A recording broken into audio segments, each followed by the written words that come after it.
Eu son María Torres. Eu son Julia Laporte. Pablo Sánchez. Sofía Espiñeira. Don Eloi García. E eu, Mario Rodríguez.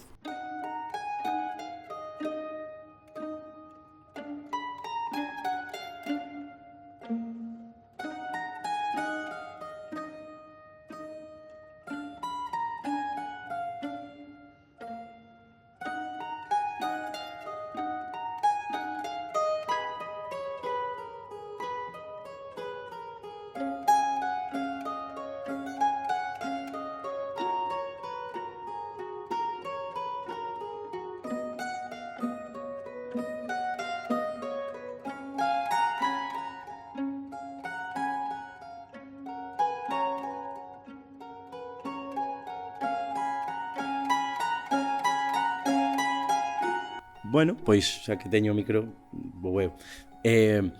Nos chegamos ao primeiro día de ensaios e conversa realmente pouca. O sea, falamos un par de horas, Gonzalo e tamén María pois transmitíronos un pouco os conceptos filosóficos e ideais básicos sobre os cales iba a cernir o espectáculo. Constructivismo, a sociedade, etc. Un montón, non? Pero eso, brevemente. E unha vez pasada esa fase, xa digamos que todas as conversas foron dun xeito empírico, físico, pois igual surde unha premisa filosófica, pero logo exploramos en movimento, en exercicios, en premisas, en dinámicas, para ir atopando. O sea, podemos dicir que o noso aterraxe, si é que está bendito o aterraxe, foi de palabra un 10% e de corpo todo o demais. Durante todos os días dos ensaios, quero dicir, foi unha fase pois igual dun mes enteiro de buscar, de empezar do principio, de dar voltas e voltas, pero todo un xeito, non sei como dicilo, de explorar, corporal, físico. Vale, pois penso que a lógica é como moi de exploración moi conxunta a través do corpo e dos obxetos, porque é verdade que estivemos con estes bloques como dende o principio, igual tivemos un día, dous, onde non tocamos os bloques, pero despois foi moi sempre dende utilizar os obxetos tamén. Entón, eso, como moi é unha lógica de, pois, hai unha premisa, esa premisa se leva ao corpo, o director que está mirando dende fora ve algo que lle gusta, entón, pois, igual repetimos, ou buscamos un pouco máis por aí, pero sí que, claro, foi moito cos nosos corpos e co corpo do obxeto, digamos. Bueno, dende o principio os ensaios son moi corais, o sea, a escoita grupal dende o minuto 1 estivo presente, de feito, creo que os 2 primeiros días que entramos e aínda non chegaran estes amigos íntimos que temos, pois o que fixemos foi pequenas improvisacións, todo de escoita grupal e de facer grupo. E cando xa chegaron estes colegas, os nosos bloques, xa nos integramos, como dicía Julia, co obxeto, e creo que sobre todo xaneiro foi estar movendo os bloques, pero sempre sen perder de vista o que está facendo o do lado, non? O grupo, porque sempre era, pois agora en canon, pois agora xuntas, pois agora sempre estábamos cunha escoita, bueno, con ollos por todo o corpo realmente, non? Os ollos das costas abertos porque sentimos que estamos traballando como un único corpo, non? Porque o espectáculo é moi coral e require esa escoita de grupo, pero había tamén, eu creo, nesa fase, un perigo real, e é que as estruturas son moi pesadas, son perigosas, entón eso activa todos os resortes de atención e de perigo real, non? Entón eu creo que en esa primeira fase foi moi intensa con penetración por eses dous aspectos, non só o interpretativo de traballo de coro, sino como a exploración do obxeto, sabendo que eu non me podo magoar e que non podo magoar a ninguén ao lado. E aí eu quería engadir que é verdad que o obxeto presenta unha certa dificultade técnica, entón parte dos ensaios ao principio tivemos que dedicalos a mover con unha certa soltura, non? Uns bloques que en principio son hostiles.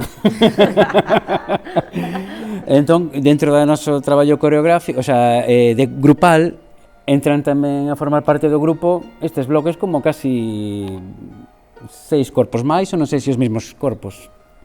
Sobre todo, eu levo maniotas a casa,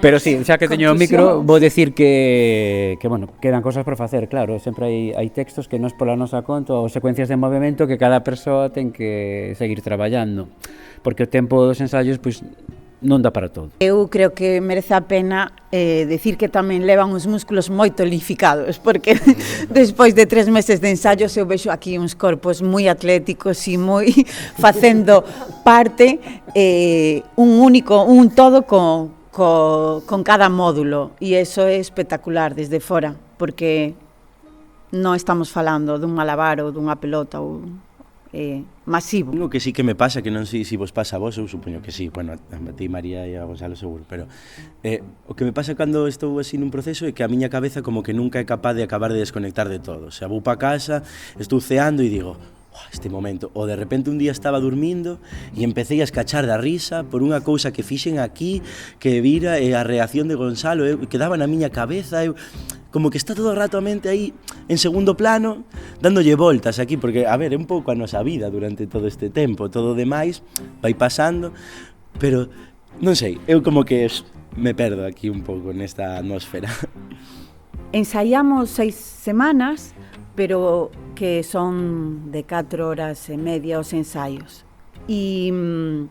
E logo na última fase de proceso, antes da estrea absoluta para público xeral, o que sempre facemos desde hai anos, que é esencial para que consigamos os nosos obxectivos, é facer unha preestrea no Concello de Culleredo, que coproduce o espectáculo, no cal veñen colectivos diversos asisten a numerosas representacións, que son representacións que nos fan conseguir ir pechando o espectáculo.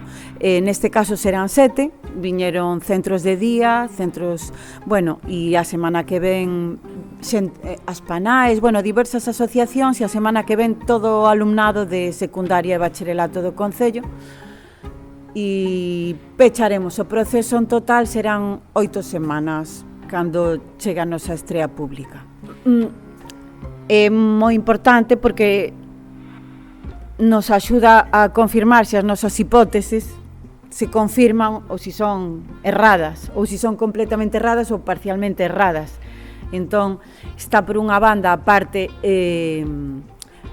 máis práctica e racional con respecto a sentir o feedback que hai sobre o espectáculo para poder pechalo, como actores tamén, sentir como o público responde, e logo unha parte emocional moi fermosa de intercambio co público, neste caso con persoas que estaban super agradecidas e que eu creo que nos deron moito impulso para seguir e para que nos quede pechado o caramelito. Bueno, a min, por exemplo, co tema de que este o público sí que me serviu un pouco de entrenamento a nivel enerxía, non? E de asumir os erros que evidentemente imos ter, non? Porque a peza está como inacabada. Entón me parece interesante esa sensación de hai que tirar para diante, aínda que haxa erros, integralos e ter a enerxía de dar, non? Ao público. Eu creo que nos sirve, bueno, a min creo que me vai resultar máis sinxelo, creo, facer unha estrea despois para público xeral por ter esta experiencia. En concreto, claro, digo, en concreto, no proceso de ensaios para min hai algo que é importante, que me parece curioso, que igual a xente non alcanza a sentir ou a ver nunca, é que isto como que se converte nunha parte moi fundamental da nosa vida, pero tamén temos outra vida. Entón, como pasan 8 semanas, eu creo que todas nós, ou no meu caso personal en concreto tamén, bastante en concreto, vivimos outras cousas fora de isto que son moi importantes tamén, que en algúns momentos nos empurran ou nos tiran cara abaixo dentro desta dinámica. Entón, non sei, como o que quero é facer fincapé en que como persoas vivimos unha vida, unhas cousas, como actrices outras, e estes procesos axúdante a cooperar entre eses dous lados, a deixar unha cousa fora, a traela, a superar unha lesión, a levar ben unha cousa da túa vida que estáche pesando moito pero non te pode pesar aquí. É unha parte que creo que está sempre moi agochada. As actrices e as compañías como persoas humanas que viven outras cousas. Entón, sí, creo que fai parte tamén dese proceso de ensaios. E creo que tamén é importante un bo clima, tamén, que se fai moi importante neso. En un proceso que, ou considero neste, que hai bo clima de traballo entre compañeiras e tal, creo que iso axuda a túa parte de persoa dentro do proceso como actriz. Bueno, é un pouco críptico, pero xa sabes. Vale, o que sentimos ao preestrear é que tes que ter moita permeabilidade. É dicir, que eres consciente de que é un proceso que aínda está vivo, que aínda pode cambiar, que non te podes aferrar demasiado a nada. Entón, porque sempre é unha sensación como de unha certa inseguridade. E ti queres ter algo onde agarrarte, pero moitas veces ese algo desaparece e buscas outro punto seguro, digamos, non? Entón, eu penso que hai que ter eso, moita facilidade para o cambio e asumir que isto vai cambiar hasta a estrea e máis alá. E para mí hai algo bonito tamén, que como estar presente nesa inestabilidade, porque ás veces cando xa levas moito tempo facendo un espectáculo xa está como moi seguro, hai algúns momentos de inestabilidade que xa non existen tanto. Para mí hai algo, non sei, como bonito de que podan xurdir cousas, porque aínda está moi aberto e con público, que non é o mesmo que nun ensaio. Decir unha cousa, No. Que eso que acabas de decir é que é moi raro, porque é unha sensación que odio, pero ao mesmo tempo me gusta. Por eso que non entendo moi ben.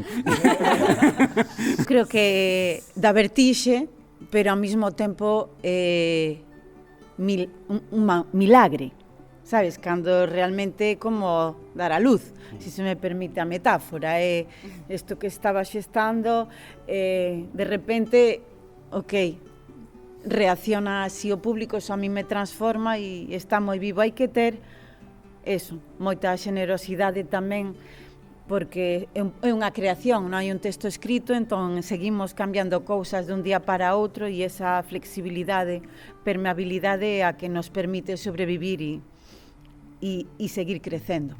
A mí me parece tamén moi bonito isto da preestrea, o sea, eu non sinto para nada que sexa un espectáculo, creo que ningún de nós, que sexa algo inacabado, e tamén me parece bonito como chegamos ata aquí. Eu non sentín un cambio abrupto de que este o público, porque Gonzalo creo que nos foi levando, sempre nos ensaios tivemos que poñer enerxía en cada parte, xa estivemos traballando iso. O que pasa que agora a única diferencia é que se hai un erro máis grande do habitual non o vamos a parar, temos que continuar a integralo e traballar esa presencia de que isto continúa, non se pode parar, o espectáculo ten que seguir, porque está a xente aí e lle temos que seguir dando, non? Entón é interesante porque é un punto de inestabilidade grande e, bueno, creo que... Pero non foi un cambio abrupto, eso que quería dicir, foi un proceso que eu sentíme moi acompañada, non? Dende a dirección para chegar ata o día de hoxe con certa tranquilidade dentro da grande inestabilidade que supón. Hai, como é un laboratorio no que xurden as cousas e se buscan e se descobren, claro que hai un pouco de cada un dentro do espectáculo, no sentido que, e a mí me sorprendeu moito, moito para ben, este xeito de traballar, non? Eu ao principio pensaba, jolín, pois aquí hai xente que baila moi ben, aquí hai xente que fai acrobacias moi ben, e eu dicía, no meu interior, digo, que faz moi ben, o sea, que faz aquí, non? E Gonzalo repetía moito, vou mirando, vou vendo o que cada un de vós me podedes dar, e de aí vou sacando, e donde non podo sacar, non saco, e potencio outra cousa, e donde podo sacar, saco e potencio. Entón, si, eso que dis é parte da dinámica de creación. Que me pode dar esta persoa e a onde podo levala, supoño dende a dirección, que esta persoa non pode facer, pero sí que pode facer radicalmente oposto a outra persoa. Eso pareceme moi interesante, moi antropolóxico tamén, non? De un grupo de xente diversa, de habilidades diversas, como poden confluir e xerar algo común. E é parte da dinámica de creación, creo. É unha dinámica diferente que se este fose un espectáculo de danza, de movimento, ou un espectáculo de teatro convencional, de texto. Entón, sí que é un puzzle en que entendo que Gonzalo vai compoñendo para que cada un encontre o seu lugar, e nós, que somos moi diversos das pezas, as pezas son as 6 iguais, e nós os 6 somos completamente diferentes, de xeracións, de disciplinas artísticas, físicamente. O desafío creo que é conseguir crear un todo en que cada un teña o seu espazo e ao mesmo tempo estén todos cun obxectivo común, que é transmitir esta creación ao público e que chegue. Bueno, é que non é un Mario moi lonxano tampouco, quero dicir. Eu diríalle que seguira traballando, que non perdera nunca a paixón polo que fai, que senón non paga pena seguir facendo, e que non perda a esperanza de que traballando ás veces acabas en lugares nos que sí que te sentes no teu sitio. Porque eu creo que neste traballo moitas veces estamos en lugares onde sentimos que non é del todo o noso sitio, pero temos que estar aí. Entón, eu mandaríalle unha mensaxe de esperanza. Para que non flaquee, vale? Toma un café menos pola mañá, para que logo, cando che faga falta, o café funcione. Eu penso que ao millor que confíe máis no proceso xeral e que non teña medo a expoñerme, que ao final, grazas a expoñerme, é o que levoume a estar aquí en moitísimos outros lugares que agora penso é como wow, que guai que estou aquí con toda esta xente, con estos proxectos. Entón penso que iso, que tira pa diante, que non morre ninguén, en principio, e se morreu alguén, pois mira. A esencia é a mesma da cousa. Eu diría, llamaría, si volver atrás, de ocuparse máis dela e menos do conxunto. Pero bueno, é unha cousa miña persoal, porque sempre focalizo, hai unha tendencia a preocuparme dos equipos e descoidar a veces o meu traballo en prol do grupo, porque esta é unha disciplina que vive da empatía e do conxunto, e ten que haber equilibrio nos equipos, e as persoas que somos moi empáticas e que damos moito, ás veces temos tendencia a non defender o noso espacio e o noso centro e traballar desde nós cos demais, pero non olvidarse dun propio.